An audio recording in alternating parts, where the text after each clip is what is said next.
Good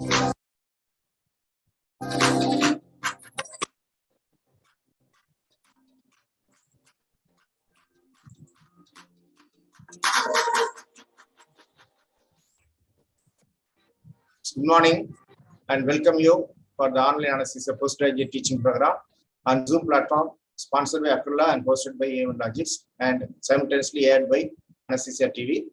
Today we are hosting the last session of critical care series. Today's the first topic is the basics of echo, what anesthesiologists should know. It is a part 2. Part 1 is already presented by Dr. Raajesh 3 months back.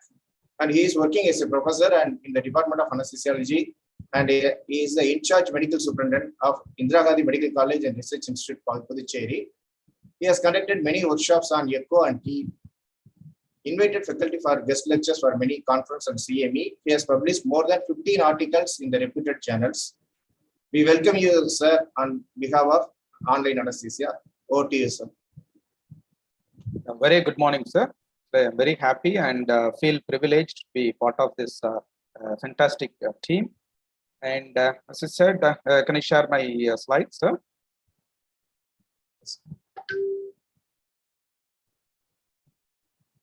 Is it visible, sir? Is it visible? Yes. Yeah, I'll just go on this slideshow.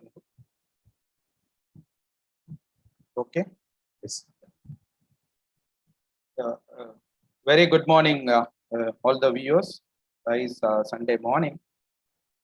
Very happy that a lot of people have logged in.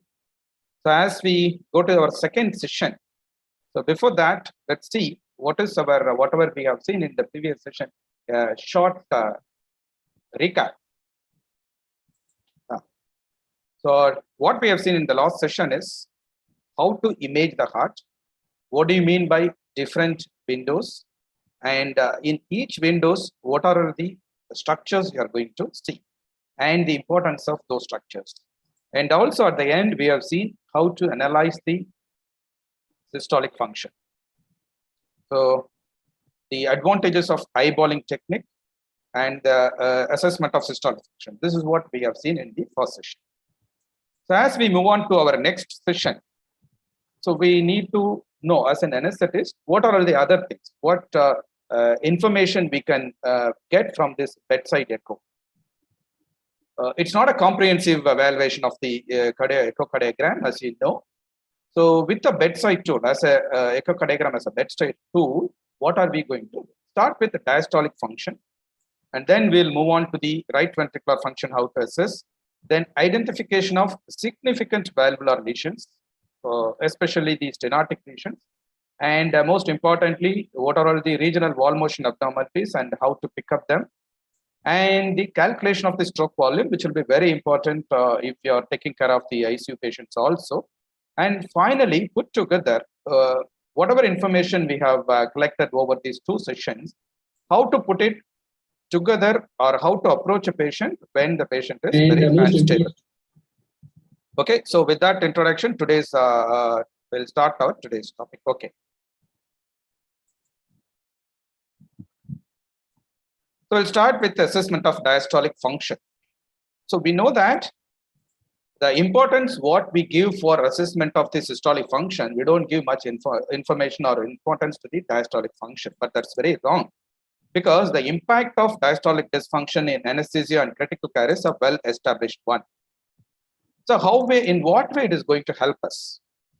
So it has been clearly proven beyond doubt that it is one of the independent preoperative risk factor for the development of the postoperative pulmonary complications, especially pulmonary edema. And also it can, if it is not managed properly, it can cause heart failure, postoperative worsening of the systolic function. So that we can, if you know that particularly about the patients who have diastolic dysfunction, you can stratify the risk. Especially, you need to optimize their fluid administration. That is the perioperative side. And also, it is considered as one of the indicator, the risk factor for the difficult to wean patients. So in the ICU, clearly studies have shown that diastolic dysfunction is one of the criteria we have to take care while we feel or while we come across a difficult to wean patients. So how we are going to assess the diastolic function. That's what is next 5 or 6 slides I'm going to work on. As you know, the diastolic phase starts from closure of the aortic valve to the closure of the mitral valve. So what happens immediately after the closure of the aortic valve? So there is a period in which both aortic valve and the mitral valves are in closed position. So during that time, the LV starts relaxing, but still mitral valve is not opened. So as a result, there is something like a small or a small negative pressure is getting developed in the LV. So this period is called isovolumetric relaxation phase. And this is characterized by what is known as IVRT, isovolumetric relaxation time. So when this pressure goes down a little bit below your left atrial pressure, what happens? The mitral valve opens. So as a result, there is a gush of fluid. So once this blood. So when this blood reaches the LV pressure also starts rising. At some point of the time, the pressure gets equalized. So the flow from the LA goes down, and there will be a short period of no flow or a low flow. Then again, whatever the remaining, the blood which is present in the left atrium, because of the active contraction of the atrium, the remaining blood is entering into the LV. So this is the schematic representation of this E and A wave, early wave and also the atrium. So in case if you are able to analyze the velocity of this wave, these two waves, then we will be able to identify the diastolic function. This is the concept. Okay. So how are we going to? The comprehensive echo deals with so many patterns, your mitral inflow patterns, that annular systolic velocity assessment, LA volume, pulmonary or hepatic venous return. But as a bedside tool, we are concentrating only on these two parameters.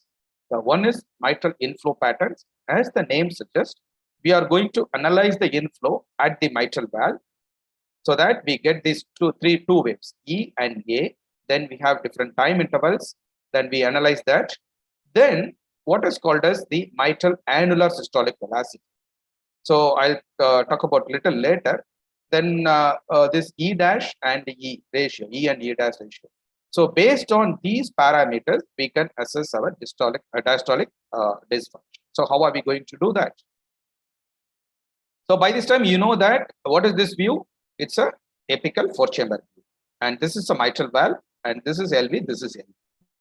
So if it is possible to analyze the velocity of the mitral inflow, that is from the LA, once the mitral valve is entering into the LV, if we can analyze the mitral inflow velocities here, because the diastolic function is the interplay between the pressure changes between the LV and LA during the diastolic time. So if we can analyze the velocity here, then we'll be able to address, or we will be able to know about the diastolic function of the heart. That's the left ventricle. That is our concept. Okay. So to do that, what we should know? We know that Doppler is employed to assess or analyze the velocity studies. So we have two different types of Doppler. One is the pulse wave Doppler. The other one is the continuous wave Doppler. And we know that if you want to study the Doppler at one particular area, then we should employ the pulse wave Doppler. But the limitation is it can analyze only the limited velocity. So if the velocity increases, then we have to go for the continuous wave Doppler. So for mitral inflow patterns, we need to use the pulse wave Doppler. So you place the pulse wave sample volume here in this, as I told, exactly in this place, just above the mitral valve, this opening of the mitral valve, you get these type of waves. So the first wave is the E wave, the second wave is the A wave. So then using the caliper, the calculation package, you can go to that, you can select, you can assess the E wave and A wave. So you will get the ratio of E by A. How to interpret that? I'll come to that little later. The second thing is our annular systolic velocity. So here we are not analyzing the velocity of the blood flow. Here we are analyzing the velocity of the tissue. That is the annulus of the mitral. It can be both done in the septal as well as in the lateral. So since the velocity of the tissue is not as high as that of the blood flow, so we need to filter the higher velocities. So for that, we need to employ what is called as a tissue Doppler imaging. So by keeping your sample volume at the base within the 1 centimeter at the insertion of the annulus, then you switch on the TDI, that is tissue Doppler imaging mode. then you record your this annulus velocity, movement of the annulus. Okay. So it has to be done on both sides, septal as well as on the lateral side. So when you do that, you get this type of an image. When you compare to the previous waves, this is the annular velocity looks little different.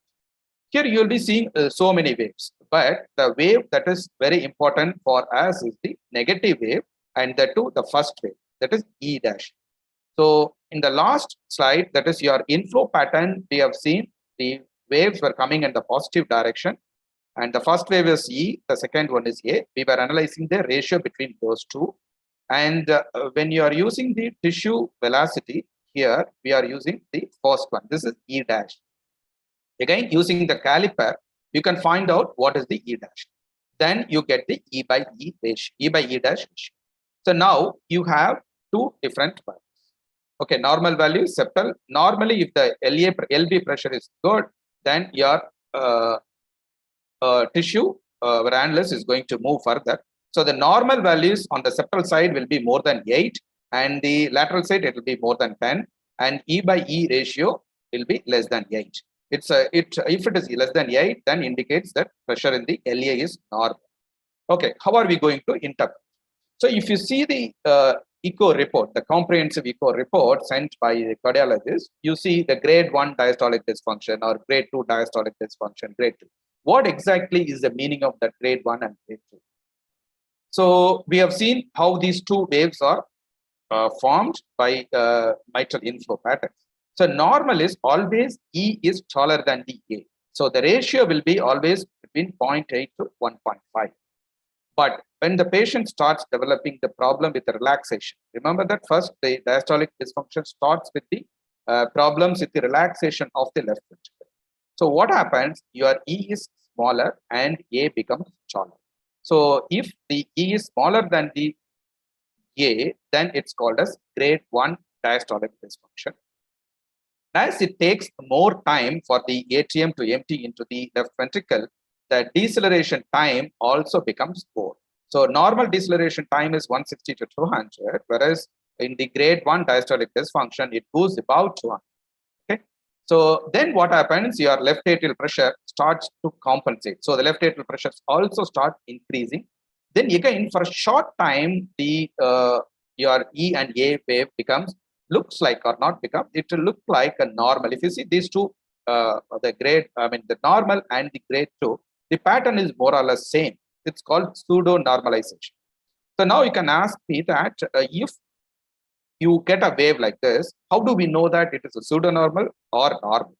So for that, we need to do we are having some other parameters. For an example, a patient of aged more than 45, or the patient who has got already the systolic function is compromised, or the presence of hypertension. These are all the certain parameters which will tell you that this pattern is not normal. But the objective finding is you have to assess the E by E dash ratio. That is where our E by E dash, the tissue annular velocity, comes into picture. If the E by E dash is higher than, I already told you, the higher than 15, then if it is high, then it is considered as that's not normal, it is pseudo-normal. As the situation worsens, LA pressure starts going up and E becomes taller and taller, and then E exceeds more than 2 times. The ratio becomes more than 2.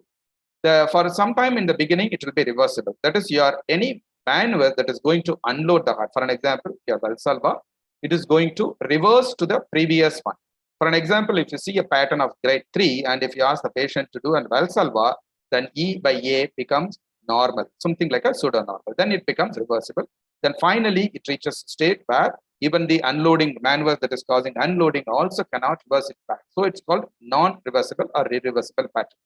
So for our perioperative period, if you see any patient who is coming into the grade 4, you have to be very, very careful about your fluid strategies. That's the most important part of the diastolic assessment of the diastolic dysfunction. So these are all the certain markers where you can know that where your LA pressures are very high. As already told, basically a grade 4 diastolic dysfunction. If the E by A is more than 2, or the DCT is less than 160 meter per second, and then your E by E ratio is, if it is on the median, that is septal, if it is more than 15, or E by E dash is more than 10 in the lateral. Is it possible to calculate the LAP with available? Yes, it's still possible. There are certain formulas which are available in the textbooks. You can just go there. But what that you need to know this E by E dash. This is the importance of calculating this, the diastolic function indices. Okay, that's about the diastolic function assessment.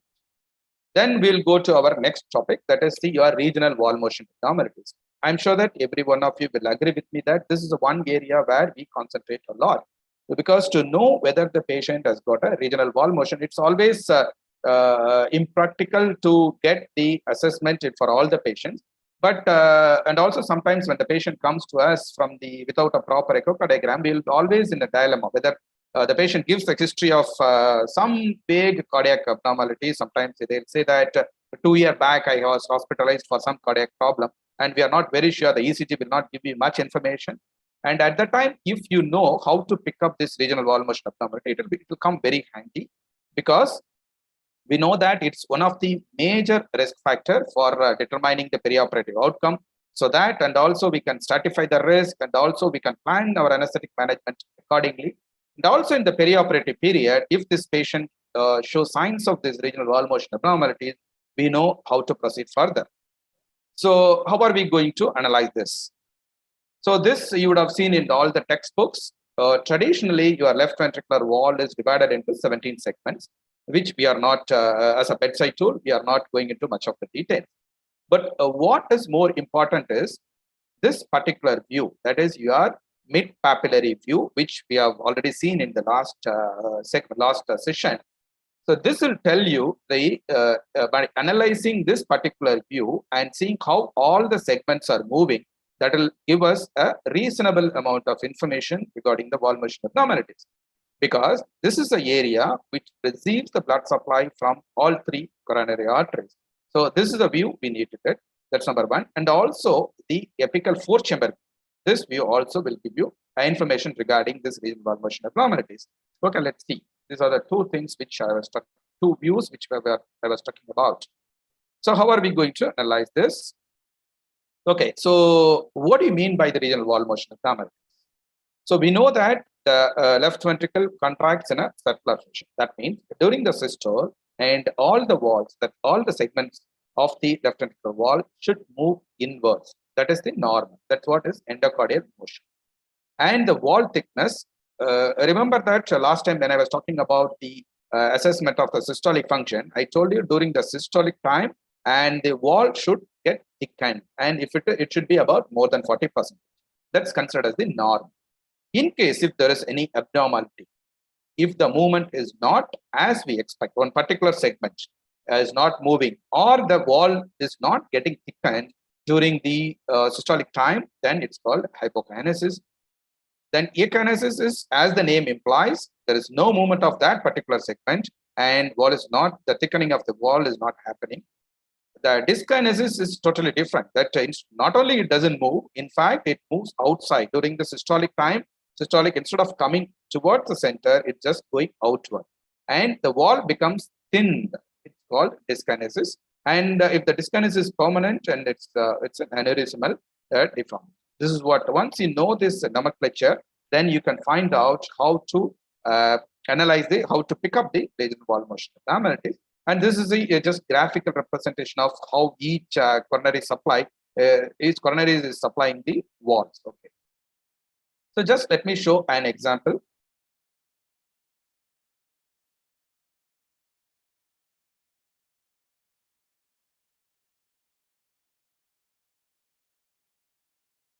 So can you say this? This is a, you know that, what is this view? This is an apical, this is a mid-papillary view, where you see the segment of the left ventricle, and you see both the papillary, the anterior as well as the posterior papillary muscle. But if you see this particular area,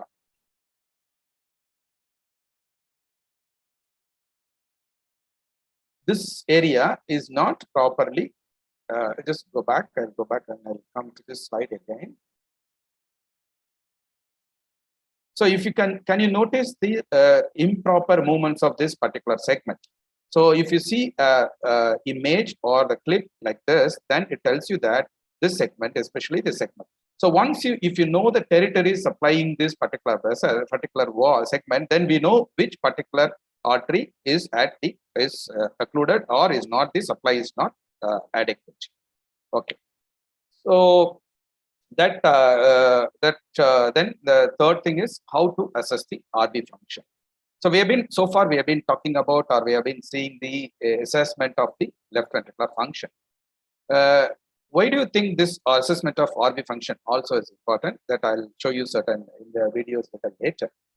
So we know that the anatomically and physiologically, the RV is different from left ventricle. So because the left ventricle is somewhat is an ellipsoidal or circular, then RV is concentric. This is very important.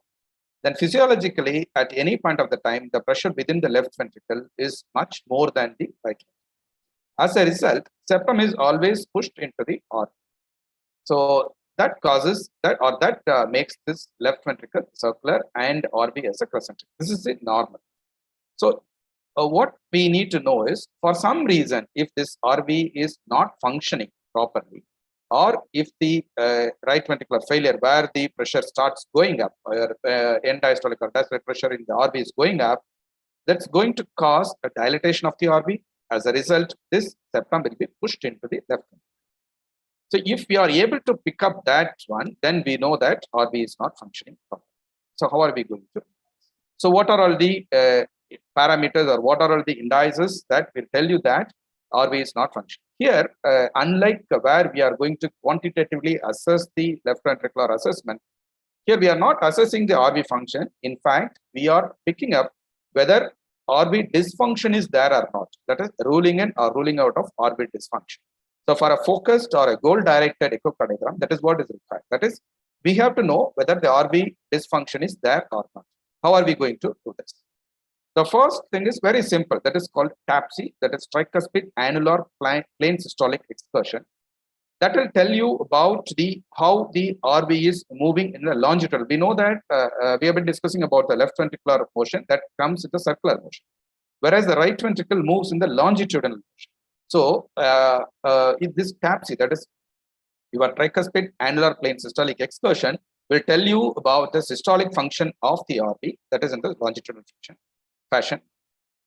Then we have the qualitative assessment of RV when compared to LV. So what are all the parameters? I'll tell you later. Then third thing is about the looking at the septal position. Then fourth is the right ventricular systolic pressure estimation. So this right ventricular systolic pressure estimation will tell you about whether there is a pulmonary hypertension is there or not. So let's see one by one. So that to start with the TAPSE, that is your tricuspid annular plane systolic excursion, even though the name is a little bit complicated, it is not that the performing the TAPSE is very simple. You get a good 4-chamber view, then employ the M mode, then the M mode has to pass through the annulus of the tricuspid. And then activate the M mode, you get a pattern like this, and you just with the caliper, you analyze the highest point and between the lowest point. This tell you how much the tricuspid annulus is moving, because since it's attached with the RV, it moves longitudinally. So anything above 17 is considered as normal. So if this TAPSE is less than 17, then we know that right ventricle is not moving properly. So that tells you that that's one of the indicator for right ventricular assessment of, or rather the right ventricular dysfunction. We'll move on to the next one. So how do you qualitatively assess the right ventricle and the left ventricle? It's done with a comparison. So we all know that the apex of the heart is formed by the left ventricle. That's number one. Number two, always left ventricle is bigger than that of the right ventricle. So if in case of right ventricular dysfunction, what happens is this gets reversed. So as a result, the apex will be formed by the right ventricle, and also the ratio between the right ventricle and left ventricle is reversed. For that matter, if the ratio is normal, equal, that is, if the RV is equal to that side of the LV, then you can say that there is a problem with the RV. So by looking at a good apical 4-chamber view, you will be able to pick up that. The third thing is septal position, which I already told you. So during both diastolic and systolic time, your left ventricular in the mid papillary view, it should be a proper circular view. So if that, you know that this is right ventricle, this is the left ventricle. if the pressure in the right atrium goes high, what happens? This pushes the septum down into the left ventricle. So you know, or you'll be getting what is this? What called as D-shaped septum. So this D-shaped septum tells you that pressure on the right ventricular side is a little bit on the high, and there are measures by which you can find out whether it's a chronic or acute. And a chronic, if the right ventricular wall is thickened than more than 5 millimeter, then we know that it is it's a chronic. Then we not be worried about that. But suddenly, if it happens that in the beginning you don't see a D-shaped septum, and suddenly in the middle of the surgery you start seeing a D-shaped septum, then you know that you are into trouble. So then the estimation of your right ventricular systolic pressure. What are we going to do this? So we need to understand, or this concept is very important to how to know how to estimate the right ventricular systolic pressure. So this is IVC, this is the right atrium, this is the right ventricle, then you have the main pulmonary artery, then it goes to the right and left. So if you want to measure the pulmonary artery pressure, we know that if the valve, it's a pulmonary valve, if it is not stenosed, if you are able to measure the right ventricular pressure, then it's equivalent to the it's a surrogate marker of your pulmonary pressure. That's point number one.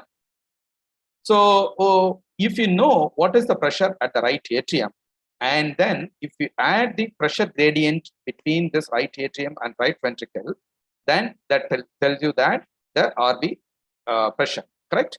So if you add pressure gradient with the right atrial pressure, then that tells you for the right ventricular systolic pressure. Okay. So for this, how do you measure the pressure gradient? So for that, we take the concept of what is called as our Bernoulli's theorem.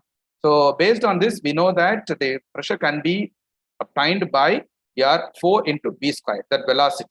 What velocity? Here we are calculating the velocity of the tricuspid regurgitant jet. So that is, if the jet that is coming back into the right atrium from the right ventricle, that's a pressure gradient. If you can measure this velocity, then using this formula and then adding the estimated RA pressure, you can come to a conclusion about the right ventricular systolic pressure. Okay. So then another thing is, how do we know that this, what is the RA pressure? So either if you have a CVP, that will tell you the RA pressure. Okay. Nowadays we are not using the CVP for just for the purpose of calculating the pressures. So then we can go for this formula. That is, you can do an analysis of the IVC. If the IVC is less than 2.1 and the collapsibility is more than 50%, then we take the RA pressure is somewhere around 5.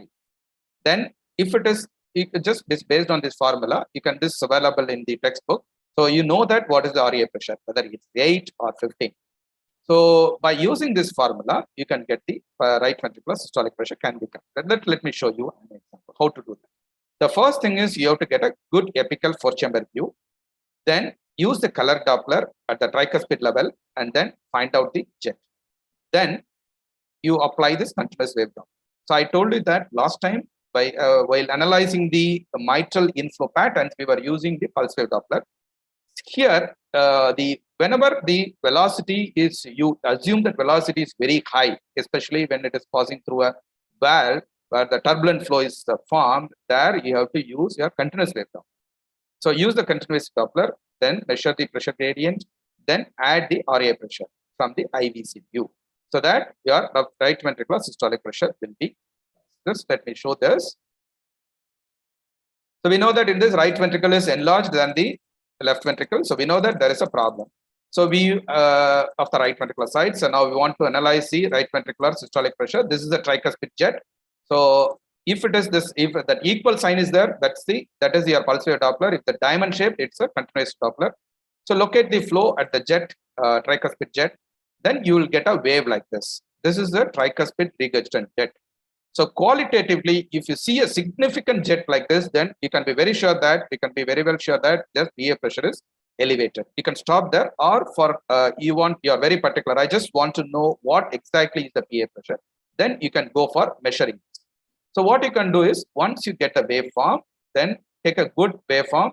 Then using the calculation package, you measure the tricuspid regurgitant TR jet maximum of. So automatically the machine will tell you, calculate you can look at this right ventricular systolic pressure is around 70. So you can very well know that this patient has got pulmonary hypertension. So by analyzing the right ventricle, So number one, you can analyze their systolic function by utilizing the TAPC. Then in case of acute RV failure, you can analyze by locating by comparing the right ventricle to that of the left ventricle, and also looking into the septal position. Then third, in case of pulmonary hypertension, you can estimate the pulmonary pressure in the right ventricular side. Okay. So with that, we'll move on to the next session, that is about how to pick up the significant valvular lesion. Here we are not worried about the very mild or a very trivial valvular lesion, because the lesion which is going to alternate or compromise or impact our anesthetic outcome, perioperative outcome, that is what we are worried. And we know that most of the time the left ventricular lesion only will give us trouble. So how to pick up the left ventricular, left-sided significant lesion, especially the stenotic and the lesion, and also regurgitant lesions. So we'll see how the mitral stenosis, aortic stenosis, regurgitation of the mitral and aortic valve looks. So the image, by looking at the image, you know that this is a plaques view. This is the aortic valve, it's opened. And so this is in systolic phase, left atrium and left ventricle. Your mitral valve is in closed position because this image is taken during the diastole. So in the books, you would have read the features of what are the echocardiograph features of mitral stenosis. You would have seen the hockey stick appearance, candle flame, and thickened commissural fusion, thickened chordae. So all these things can be seen in this. So if you recollect my previous images where this anterior leaflet of the mitral valve is moving very well and it is going and touching the interventricular septum. That's what we have seen and during the assessment of the systolic function.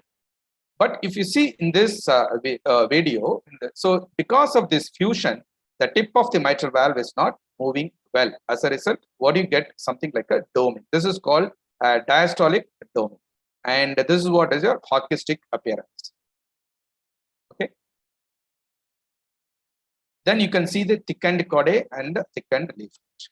We'll go to the next view. This is your short axis view. You can see the mitral valve opening, and it is not opening completely like a normal opening. So once you see this type of opening, then you know that it is not normal. And this mitral valve is because of the fused commissure, it's not able to open. This is what called a fish mouth appearance. You would have read it in the textbooks, fish mouth appearance. Okay. Then because of the fused valves, leaflets, there is a turbulent flow is developed here. As a result, you get this type of a mosaic pattern, and this is called candle flame appearance of the mitral stenosis. So if you are able to pick up this, you know that this patient has got a mitral stenosis, and we know that the next step is to assess the severity. As we all know, the two things. What will you do next is assessment of the severity, and to assess the severity, we need to know what is the area, because our classification is based on the area. Number one, then of course your pressure gradient. How it can be done, how you can assess the severe mitral valve area. There are two methods by which we use. Even though there are three methods, this EF slope, we are not following it because this is not proven beyond doubt that this tells you about the severity. So we follow these two methods, the planimetry and Doppler based.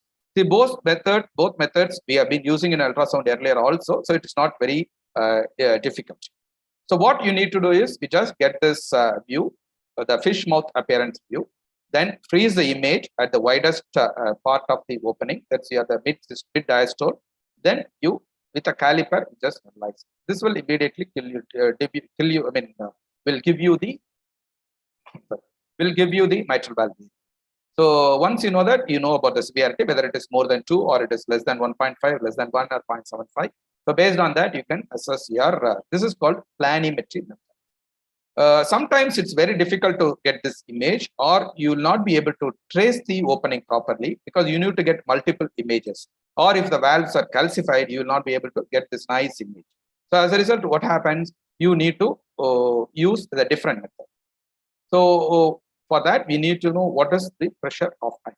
So again, the terminology is very big and little confusing. It's nothing but how much time for the transmitral pressure gradient to become half of that. That's all. That's what is pressure of time.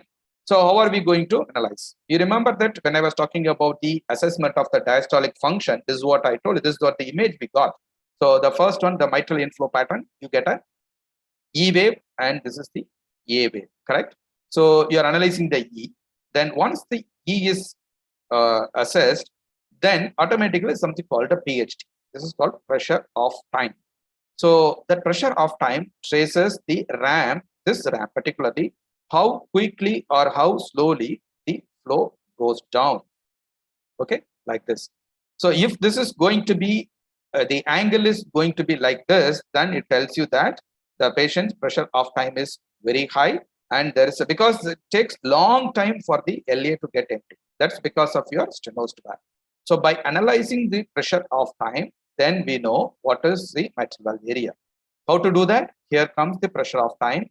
Then there is a standard formula, that is your 220 divided by the mitral valve area is a standard formula. 220 divided by your pressure of time will give you the mitral valve area. This is more standard than your planimetry.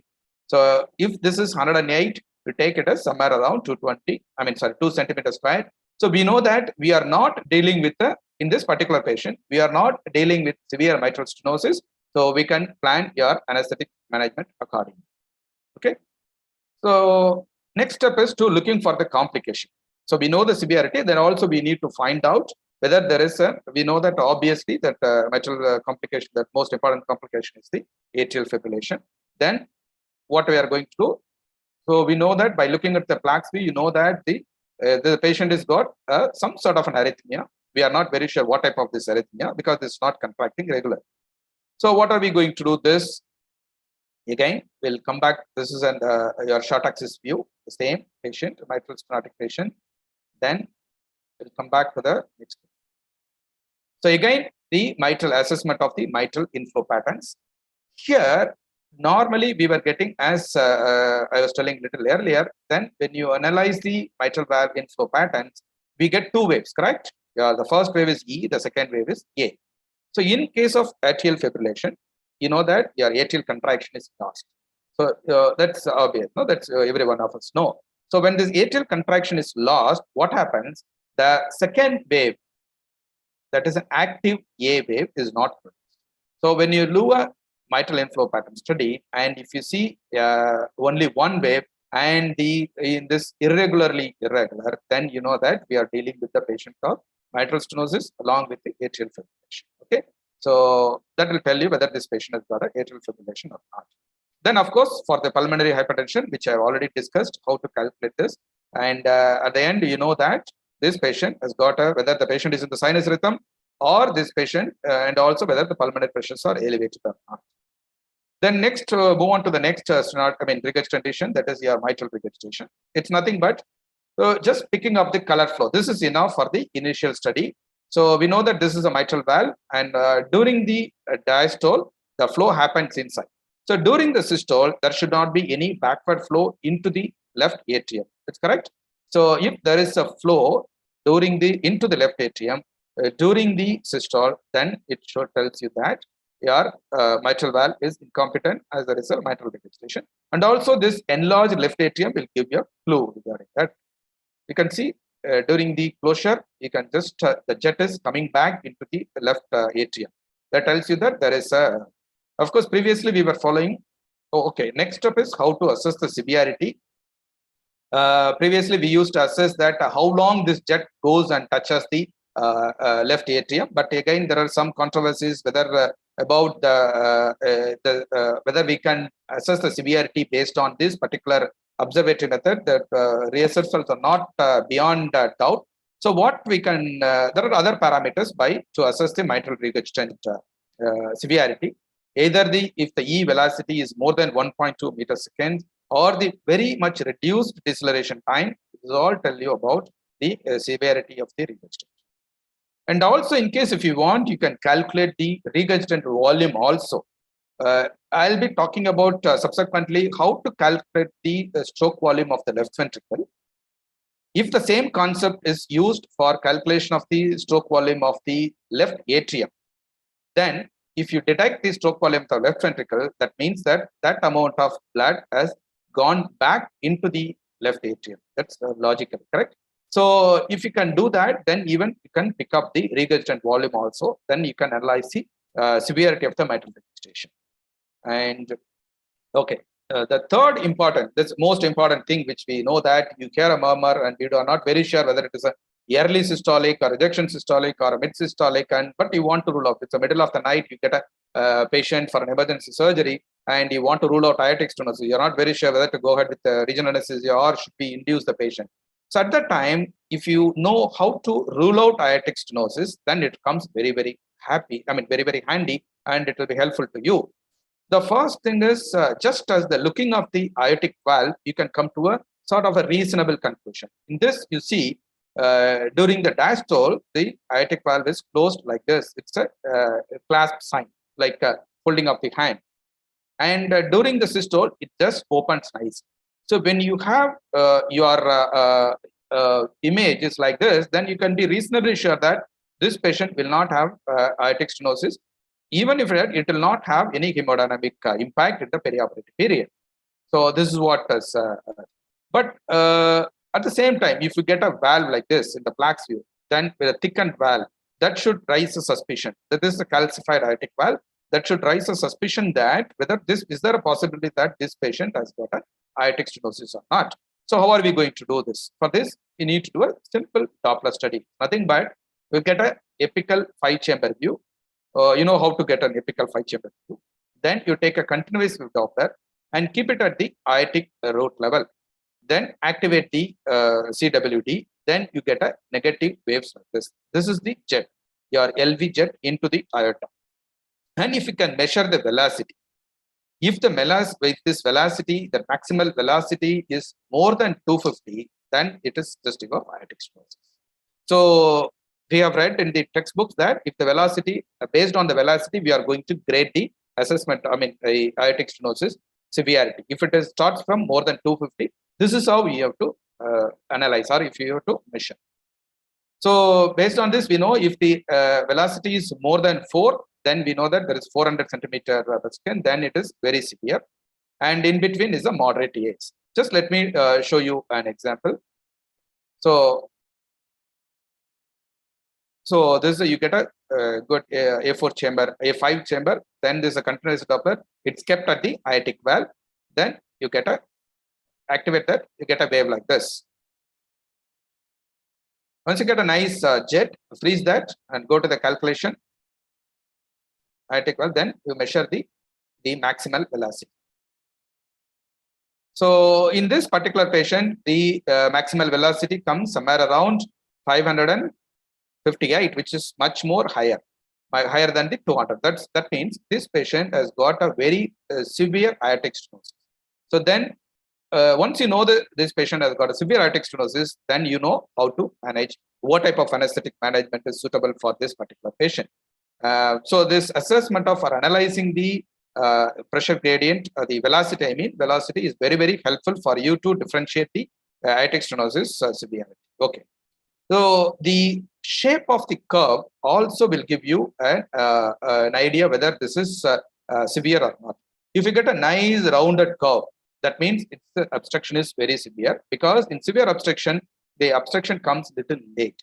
But whereas the peak is little bit earlier, that tells you its obstruction is very mild. So by looking at the curve itself, we can just find out whether the assessment, the aortic stenosis severity is severe or it's a mild to moderate.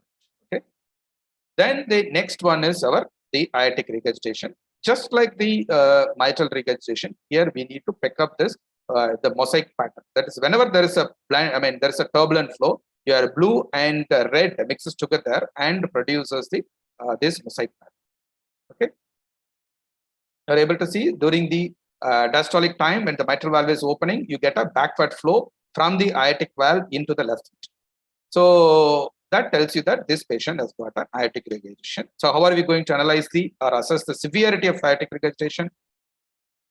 So if you can hear, what we need to know is how much this jet occupies the LVOT area. So whether it is occupying the 25% or more than 50% or more than 75%, that based on that we can analyze the severity. If it is occupying this is the LVOT.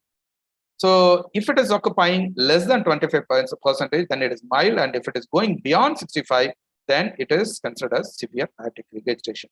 So this all information will give you, this is not the I mean, this give you an idea.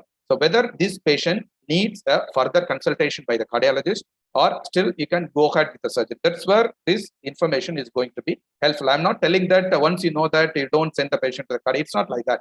So in case of an emergency where you have to make a decision, so based on that you don't get any help, or you're not in a position to get a cardiology help immediately, then these are the, if you know all this information, that's going to be very helpful and handy for you.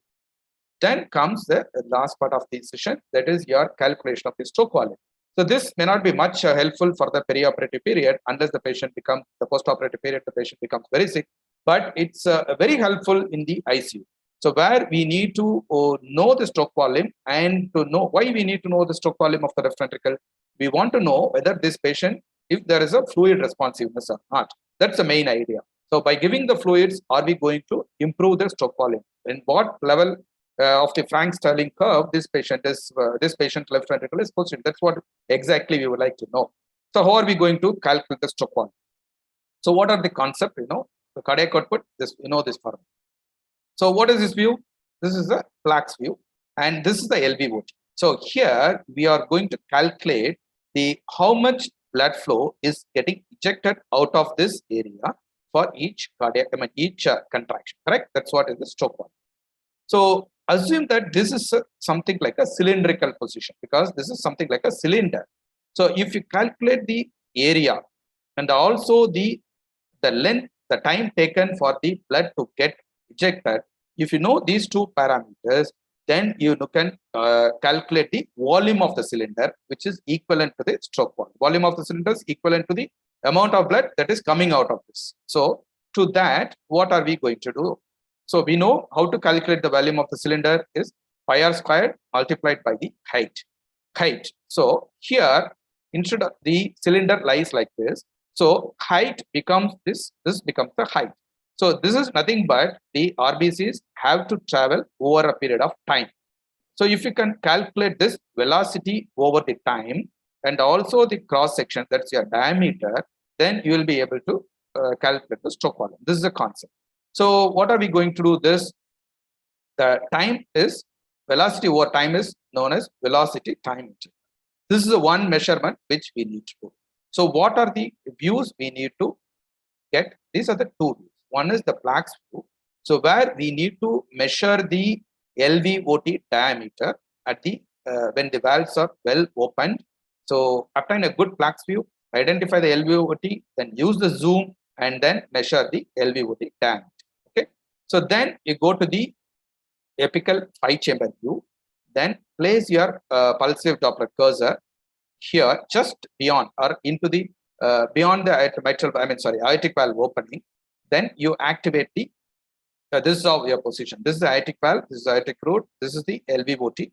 So you should not, the sample volume should not include the aortic valve. So you get a wave like this. This is the VTI wave. Then you have the package. You got to just wrap around the this wave, and that will tell you about the VTI.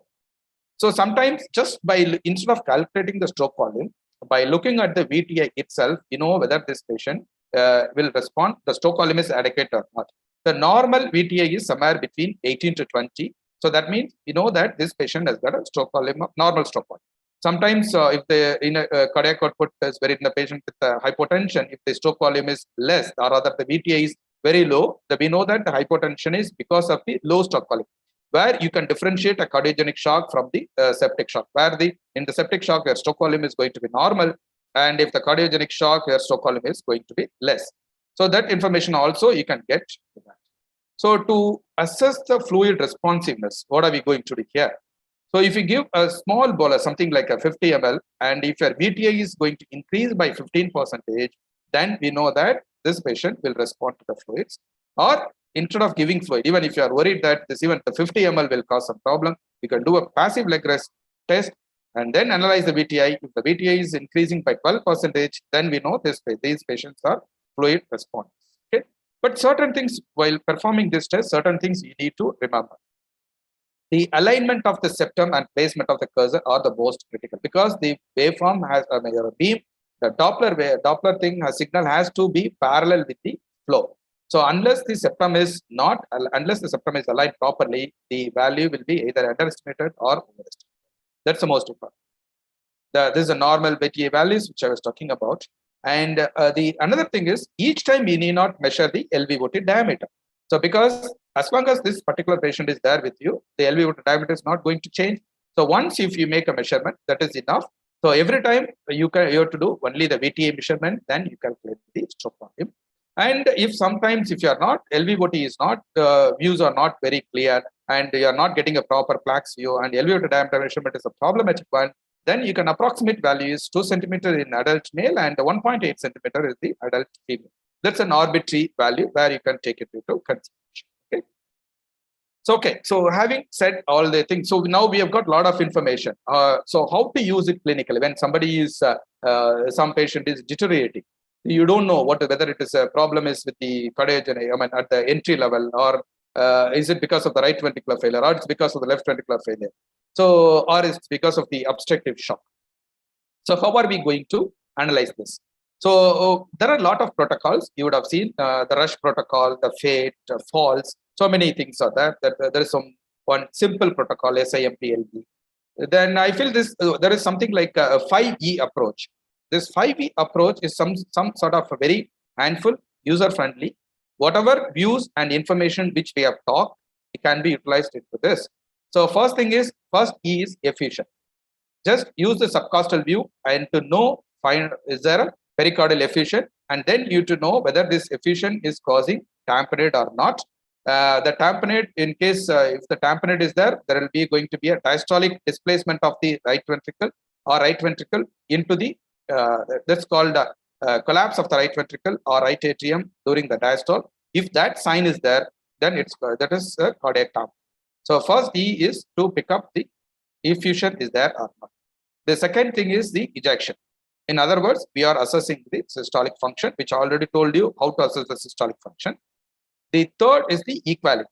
This is for basically right ventricle. You just look at the shape of the right ventricle and left ventricle and compare. If the right ventricle is bigger than the left ventricle, then you know this patient, this hemodynamic instability is because of the right ventricular dysfunction and maybe because of the pulmonary embolism or so many things which depending upon your situation. The fourth thing is exit. That is, you look at the exit point is nothing but your aortic valve and will be voting. Then look at if there is a problem, whether there is a valvular lesion is there or not, aortic stenosis is there or not, or is there a problem with the dissection of the aortic flap is there or not. So looking at this, you know that what is the cause for this hemodynamic instability. Then 5 is your entrance. Just look at the IVC, whether the IVC collapsed. If there is no collapsed, IVC will tell you that the patient is in a hypovolemic shock or some other reason. If there is a thrombus like this, then we know that this is when it is associated with the plethoric IVC as well as the RV is enlarged, then we know that you are dealing with the patient of pulmonary embolism. Okay, so with that I will conclude. Sir, can I run some few? Do we have time to run few videos? Then we can ask our viewers to respond. Okay, That time is there? Yeah, you can proceed. Okay. So now what I'm going to tell you thing is I'm going to show you some videos. You can just send the comment in the chat box.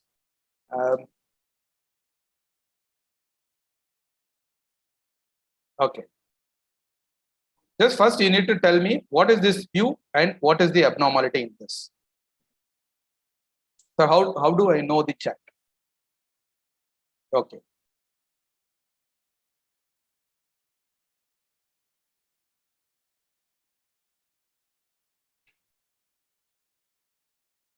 Are you able to see the views, sir? Yes, sir. You can see the answers in the chat box. They are typing. They are posting. They are posting. If I open the chat box, my video is stopping. Oh, okay, sir. So they say it's a plaques view. Very good. It's a parasternal long axis view. Very good. Okay, we'll go to the same patient. We are going to the next.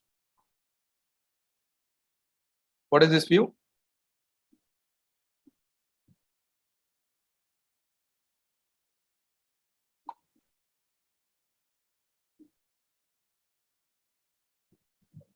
What is this view? Are they answering? Yeah, sir. We have. Video is playing. Yes, sir. Video is playing. There is no answer. Chat box. Yes. Papillary view. Very good. Mid papillary view and the short axis. What is the abnormality in this? So maybe the next, it's all same patient's video. Maybe the next video you'll be able to pick up the next one. So video not playing. Okay, not playing. So next one. Let's go to the next one. Yes.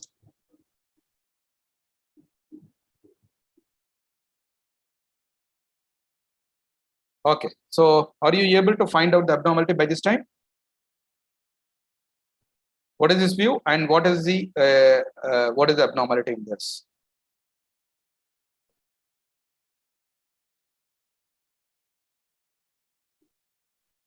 What is the view? Typical 4-chamber view. Okay. Yes. Good. What is the? I open the chat box. Actually, the video is not. Video is stopping. Typed as tamperant. No. So you see, I told you that to assess the systolic function, you need to look at how the chamber size, how it is changing. So the same concept, use it here. We know that what is the chamber size? That there is not much between your systolic and diastolic. That means your left ventricle is empty.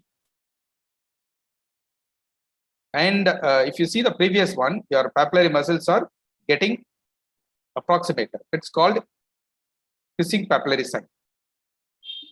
Your papillary muscles are getting, because of the hypovolemia, they are coming and approximating each other. This is called kissing papillary sign. So this patient, you need more and more for it. Maybe the next one, everyone will be able to find out.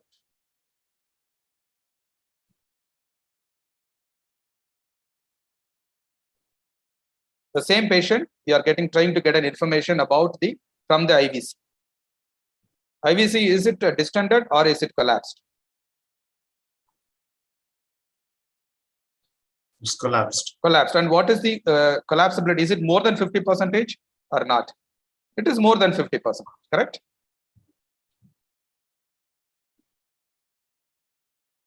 What is the answer, sir? So it's collapsed. Collapsed.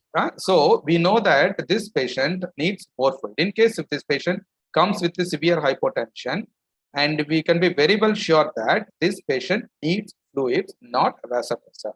Okay. So we'll move on to the next one.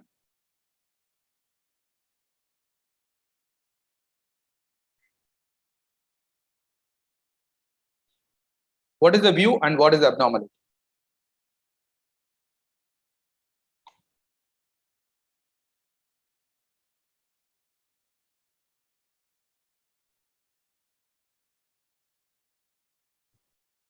What information we are getting, sir? Yeah, they are taking their time, sir. Okay.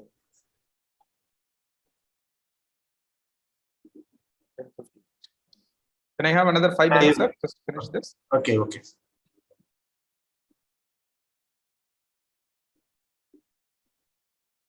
You can proceed, sir. They don't. Okay. So basically, this is an A5C view, apical 5-chamber view. This is the left ventricle, and this is the right ventricle. This patient is your pressures are low. Patient is hemodynamically unstable. So when we did the echo, this is what we have found. You see, the right ventricle is it bigger than the left ventricle? Yes. Yes. Is bigger than the. So we know that this patient has got an acute right ventricular failure. Okay. So now, if you see this, there is something called. Have you read about McConnell sign? So where your right ventricular apex is hyperdynamic, and your basal and the mid and basal will be hypokinetic. This is what is the McConnell sign, which is the specific of pulmonary embolism. So when you have a patient like this, and the patient is hemodynamically unstable, and you can be very sure that this hemodynamic instability is because of the pulmonary embolism. Then by looking at the other one, what is this? Other views. So mid-papillary view from the subcostal. It's not the typical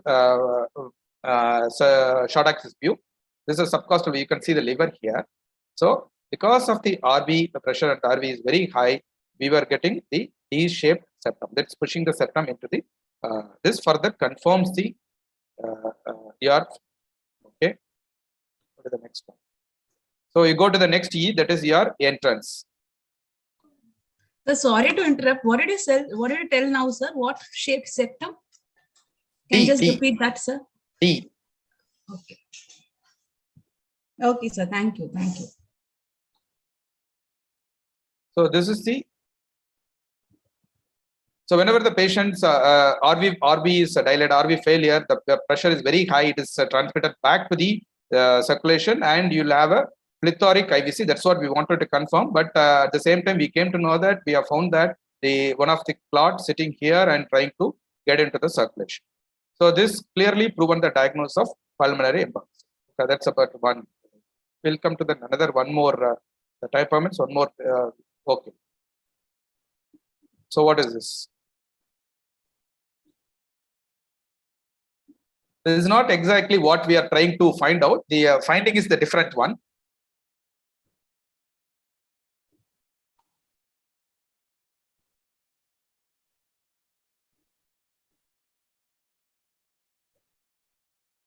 So this is an apical four-chamber view.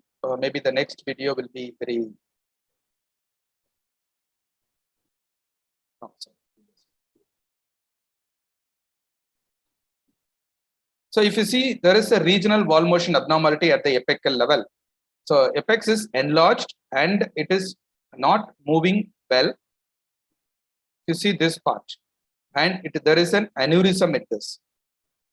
So this is one of the preoperative echocardiogram what we have seen. This patient came. We had a suspicion because of the ECG changes, and the patient gave a very vague history.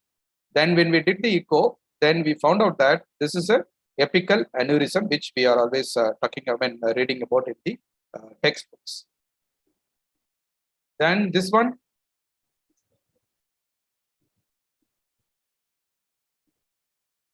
This is again about the regional wall motion abnormality, where your lateral wall is moving reasonably well, but there is hardly any movement on the septum. Okay.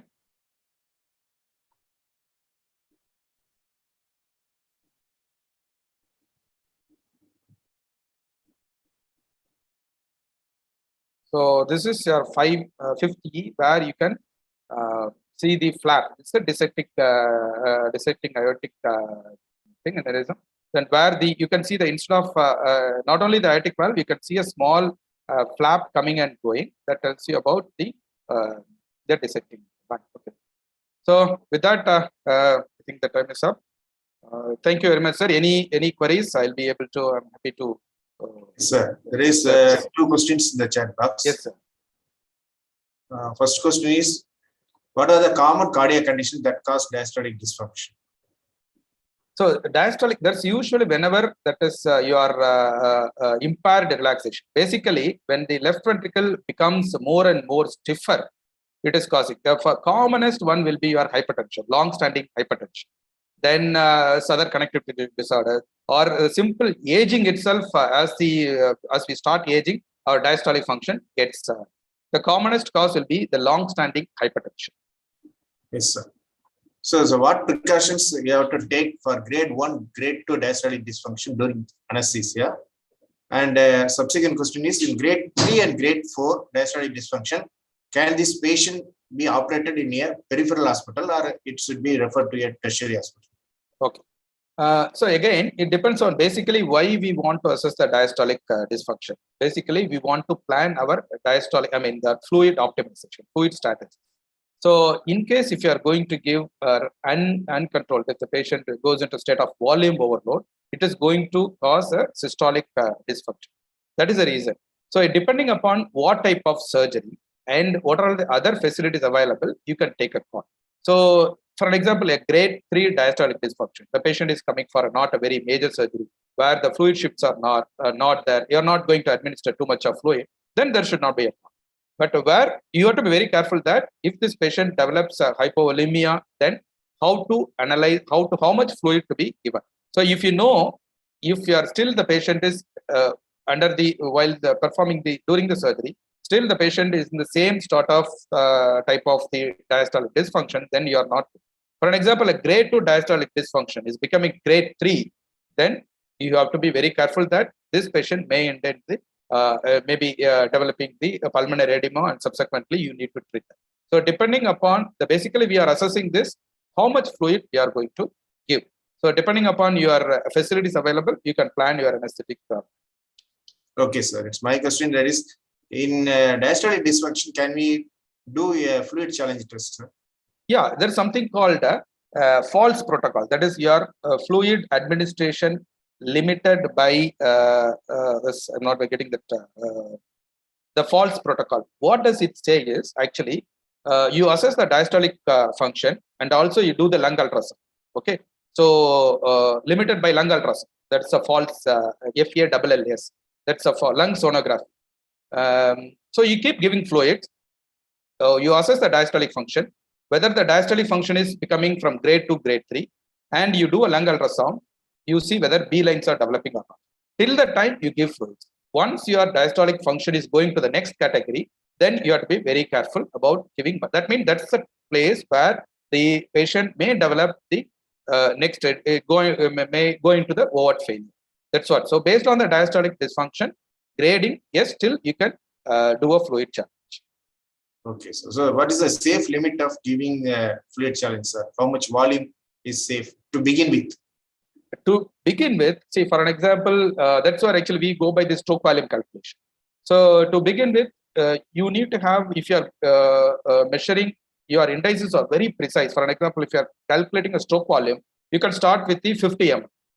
Oh, you can start with 50 ml. But where you are going to do a diastolic based on your diastolic function assessment, that 50 ml will not show any changes in the your diastolic function. So you may have to go up to 300 ml, not beyond that. The 250, 300 ml is reasonably a good. That's what my opinion. What do you think? Yes, sir. Okay. 250, 300 ml. Yes. So without echo, the safe limit is 100 ml. If you don't have that, yes. Yes. So there is one question. What is the difference between hypertrophic cardiomyopathy and diatomic dysfunction? What is the other one?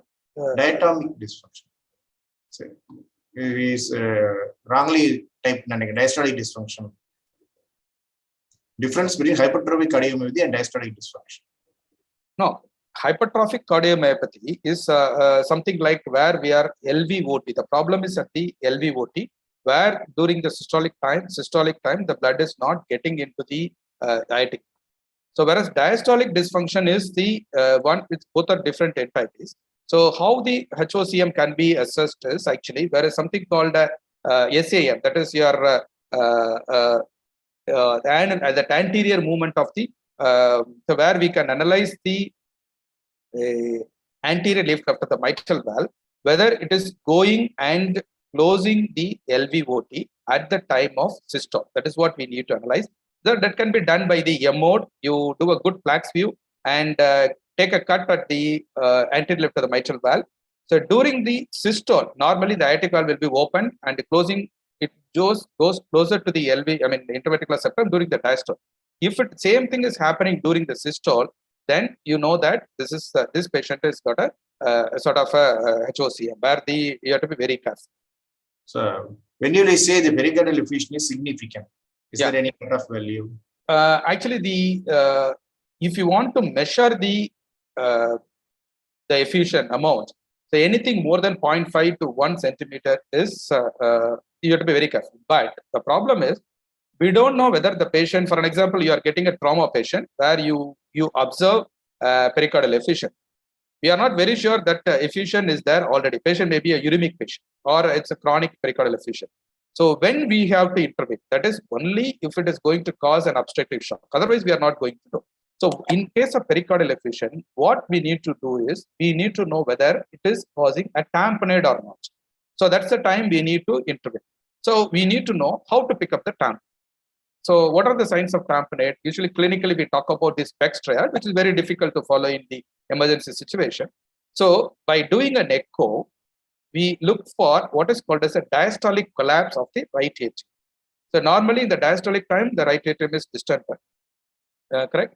So during the diastolic time, the outside pressure is very high because your cardiac tamponade effusion pressure is very high. It pushes the diastolic, right atrium, wall of the right atrium into the right atrium.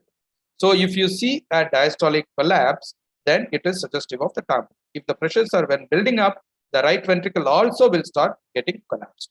Okay, that is what, when you see a diastolic collapse of right atrium, right ventricle, then it can be very sure that this is causing a tamponade. You can confirm it with the M-mode also, because how do you know that it's a diastolic time? So you need to do a M-mode where the mitral valve is open. At the same time, if the right ventricle is getting collapsed, then you can know that that is a diastolic collapse. At that time, we need to unless if the cardiac tamponade is not there, just by the effusion, we need not. Thank you very much, sir, for an excellent presentation. Dr. Sir Prasad, do you have any questions? Thank you, sir. We will move to the next topic. Thank you very much, sir. Thank you for the opportunity. I think I've done reasonably. No, sir. It's an excellent presentation. Thank you. Thank you. We will meet the next week with an interesting topic on the dissertations for postgraduates. Thank you. Thank you, Anandal. You can view the continuation of this session in the YouTube. It will be uploaded in the evening.